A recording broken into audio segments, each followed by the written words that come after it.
Hello, चला तर नमस्कार. मी इथं ब्लाऊजची मापं आखून घेतली होती. आता मला कटिंग करायचे होते. बॅकचा नेक काही हा असा होता, तर मी इथे सगळे मापं कटिंग करून घेतले होते. तर चला आता आपण स्टिच करू. तर यासाठी पहिले मी क्रॉसपट्टी स्टिच करून घेते. हे बघू शकता, क्रॉसपट्टी स्टिच करून घेतलेली आहे मी. ओ शेट, आज पण मशीन खूप त्रास द्यायला लागली. काय करावं काहीच कळत नाही मशीनला, आणि काल ऑइल पण नाही केलं. आता बघू काय होतं ते मशीन काय करते, चालती की नाही, कारण आज पण खूप कस्टमरचे ब्लाऊज द्यायचे आहेत तसे.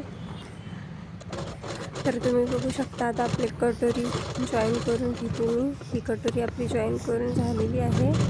त्याला लगेच क्रॉसपट्टी जॉईन करून घेते आणि फोल्ड करून लगेच वरतून टिप मारून घेते. डबल टिप मारतो आपण कंपल्सरी, कारण ते कापड फिसकत नाही म्हणून.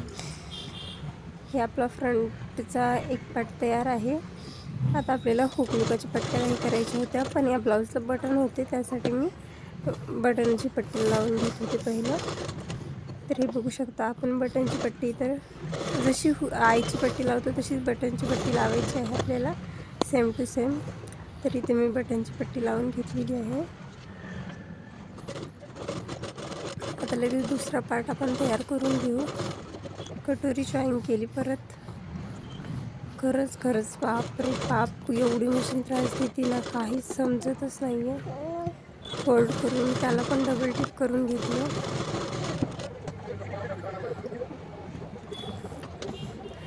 त्याला पण डबल टिप करून झाली. आता याला काजेची पट्टी बनवून ते लगेच तयार करते. काजेची पट्टी पण करून झाली लगेच तयार. तर आपल्याला फ्रंट नेकला हातशिलीच्या पट्ट्या काही करायच्या होत्या, त्यासाठी मी इथं क्रॉस पट्ट्या काढल्या होत्या. बॅक तर आपण पलटीच मारणार होतो, फक्त फ्रंटलाच आपल्याला तेवढ्या पट्ट्या ते हातशिलीच्या पट्ट्या बनवायच्या होत्या, त्या मी बनवून घेतलेल्या आहेत. बघू शकता.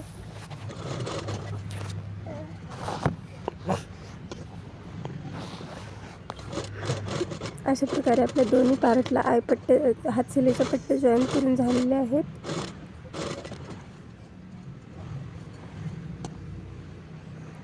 चला तर आता आपण बॅकनेक पलटवून घेऊ. मी काही ते एक्स्ट्राचे धागे होते ते कट करून टाकले आणि बॅकनेक हा आखून घेतला, व्यवस्थित डार्क करून घेतला आणि व्यवस्थित त्याला खालच्या बाजूला लेस होती, त्या लेसपासून व्यवस्थित एक टिप मारून घेतली, जेणेकरून आपल्याला ती लेस व्यवस्थित पाठीवरती येईल म्हणून. आणि मधोमध आतून शिलाई मारून घेतली आणि त्यानंतर गळ्याला पूर्ण शिलाई मारून घेतली. हे बघू शकता. आता गळ्याला पण शिलाई मारून घेतली. आतलं काही एक्स्ट्राचं कापड होतं ना, ते मी काही कट करून घेतलं. बाहेरचं एक्स्ट्राचं कापड पण कट केलं आणि पार्ट पलटवून घेतला आणि एक दाबटीप मारून लेस लावलेली वरती. आता त्यानंतर मी शोल्डर जॉईंट केले, पहिले सीध्यावरती आणि नंतर उलट्यावरती शोल्डर जॉईंट करून अर्धा इंच अशी टीप मारून घेतली. बाही पण आपली इथं झालेली होती. आता आपल्याला बाही इथं जॉईन करून घ्यायची होती. तर हे बघू शकता, मी इथं बाही जॉईन करून घेते. ह्या अशा पद्धतीने मी बाही जॉईन करून घेते.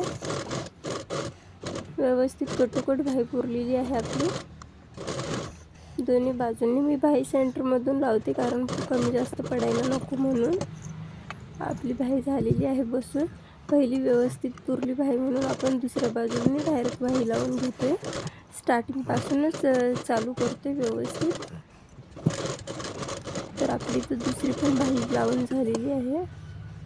आता आपल्याला फिटिंगचं माप टाकायचं होतं, त्यासाठी पहिलं आपण एक सीध्यावरती टीप मारतो दोन्ही बाजूने आणि एक्स्ट्राचं थोडंसं कट करते, थोडंसं एक्स्ट्रा होतं आणि नंतर त्यावरती दाबटीप मारून घेते. बघू शकता, दाबटीप मारून घेतली. आता इथं काही मी फिटिंगचं माप टाकते. दंडघेर 6 होता, कमर 9, चेस्ट 9 होती आणि कमर 32 होती. तर कमरेमध्ये मी सरळ माप घेते आणि नंतर कमर पूर्ण मोजून घेते किती आहे ते.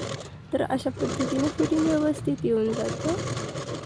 बघू शकता मी इथे 4 टिपं मारलेले आहेत. सरासरी 3च मारते, पण एखादी उसळी लागली कोणाला तर म्हणून 4 मारलेले आहेत. आणि त्या ताईंनी सांगितलं पण होतं ब्लाऊज थोडासा लूज पाहिजे त्यांना, म्हणून मी 4 टिप मारलेल्या होत्या. अशा पद्धतीने आपला ब्लाऊज शिवून झालेला आहे. आता काजे बटन केले तर बघा ब्लाऊजचा फायनल लूक. आणि तुम्हाला जर हा माझा व्हिडिओ आवडला असेल तर प्लीज लाईक, चॅनलला सबस्क्राईब करा आणि असेच नवनवीन व्हिडिओ बघण्यासाठी मला एक कमेंट करा. तर चला भेटू पुढच्या व्हिडिओत.